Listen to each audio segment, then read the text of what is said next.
আসসালামু আলাইকুম এভরিওয়ান। আজকে আমরা দেখব মাইক্রোসফট ওয়ার্ডের ইন্ট্রো, অর্থাৎ মাইক্রোসফট ওয়ার্ডের যেই উইন্ডোজটা আমাদের সামনে সবার প্রথমে আসে, এই উইন্ডোজের পার্টগুলোকে আমরা আসলে কী হিসেবে চিনে থাকি বা এগুলোর নাম কি। এখন ধরুন আমাদের শুরুতে যেই অপশানটা আছে সেটা হচ্ছে এই যে দেখুন, এখানে ক্লিক করলে এটা সেভ অপশান, এখানে আছে একটা ব্যাক স্পেস অপশান আছে, এরপর আছে রিসেট অপশান, মানে আগে কি ছিল সেটা আনার জন্য, এরপর একটা স্লাইড শো প্রিভিউয়ের যে অপশানটা আছে সেটা। এখন আমি চাচ্ছি এই অপশানটাকে আসলে আমরা কী হিসেবে চিনি বা কী নাম ধরে এটাকে আমরা ডেকে থাকি সেটা কি। এখানে দেখুন আমি যখন এখানে রাখছি সেখানে একটা নাম আসছে কাস্টমাইজ কুইক অ্যাসেস টুলবার, অর্থাৎ এই যে অপশানগুলো, এই যে পাঁচটা অপশান, এই পাঁচটা অপশানকে বলা হয় কুইক অ্যাসেস টুলবার। আশা করি বুঝতে পেরেছেন। এরপরে যে অপশানটা আছে এখানে দেখুন, এইটা হচ্ছে প্রেজেন্টেশন টু লেখা, এটা হচ্ছে প্রেজেন্টেশনটা আপনি যেই নামে সেভ করবেন সেই নামটা। এই অপশানটাকে বলা হয় হচ্ছে টাইটেল বার, এখানে আমরা প্রেজেন্টেশনের নামটা অ্যাড করে থাকি। এরপরে যেটা আছে এখানে হচ্ছে আপনি হচ্ছে যেই নামে অ্যাকাউন্টটা খুলবেন বা যেই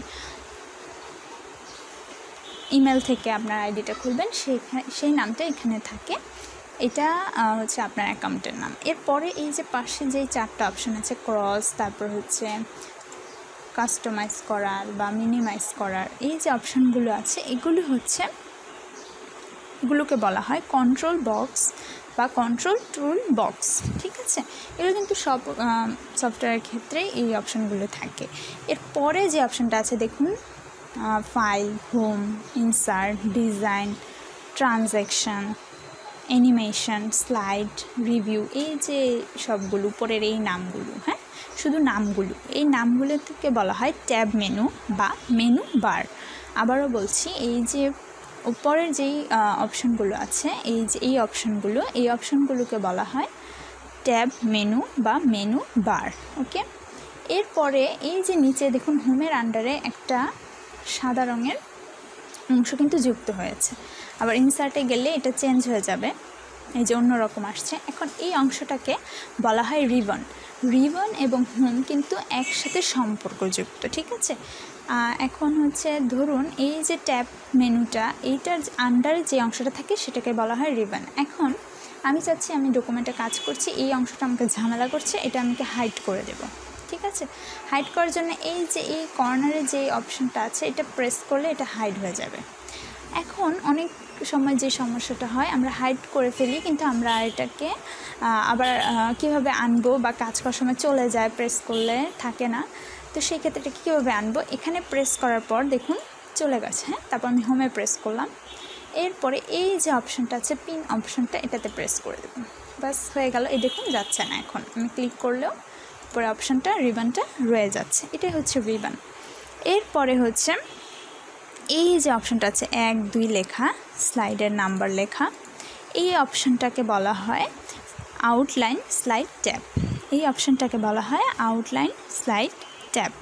ওকে, এখন হচ্ছে এইখানে হচ্ছে যেটা কাজ করে, যে স্লাইডগুলোকে এখানে সংরক্ষণ করে আপনার কাজের সুবিধার ক্ষেত্রে।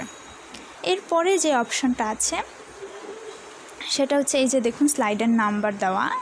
ঠিক আছে, এটাকে বলা হয় স্লাইড এরিয়া। ওকে, এটাকে বলা হয় স্লাইড এরিয়া। এখন আপনি ধরুন যে কী করতে চাইছেন, এখানে কিছু নোট অ্যাড করতে চাইছেন, সেক্ষেত্রে এই যে নোট অপশানটা এখানে ক্লিক করলে দেখুন ক্লিক অ্যাড এ নোটস একটা অপশান এখানে আসবে, এটাকে বলা হয় হচ্ছে অ্যাড এ নোট বার। ঠিক আছে, এই যে নোটে ক্লিক করলে নোটটা আসবে, আবার নোটে ক্লিক করলে নোটটা চলে যাবে। ঠিক আছে, এটাকে বলা হয় অ্যাড নোট বার। এরপরে আমরা পাশে যেতে দেখতে পাচ্ছি কমেন্ট অপশান, এখানে ক্লিক করলে আপনি কমেন্ট অ্যাড করতে পারবেন এই স্লাইডের পরিপ্রেক্ষিতে, এইটাকে বলা হয় কমেন্টের জন্য। এর পাশে যে অপশানগুলো আছে, এই যে আমরা দেখতে পাচ্ছি চারটা লোগোর মতন আছে, এগুলো হচ্ছে ভিউ বাটন বা ভিউ এরিয়া, অর্থাৎ একটা স্লাইড দেখার জন্য আপনার যেই অপশানগুলো কাজে লাগে সেগুলোই হচ্ছে এই অপশানে দেওয়া আছে। এখন আরেকটা অপশান থাকে, সেটা হচ্ছে এই পাশে উপরে আর এই পাশে আপনারা চাইলে রুলার অ্যাড করতে পারেন, সেক্ষেত্রে ওইটাকে রুলার বলা হয়ে থাকে। আর আরেকটা অপশান হচ্ছে ধরুন কন্ট্রোল প্রেস করে যদি আপনি জুম ইন জুম আউট করেন এই অপশানটাকে স্লাইডটাকে, সেই ক্ষেত্রে নিচে একটা বার অ্যাড হবে নতুন করে, সেটাকে বলা হয় স্ক্রল বার। ওকে, আশা করি সবাই বুঝতে পেরেছেন, আর কোনো সমস্যা নেই। তারপরে যদি কোনো সমস্যা হয় অবশ্যই আমাকে কমেন্ট বক্সে জানাবেন, লাইক এবং শেয়ার করবেন, সাবস্ক্রাইব করতে ভুলবেন না। Thank you.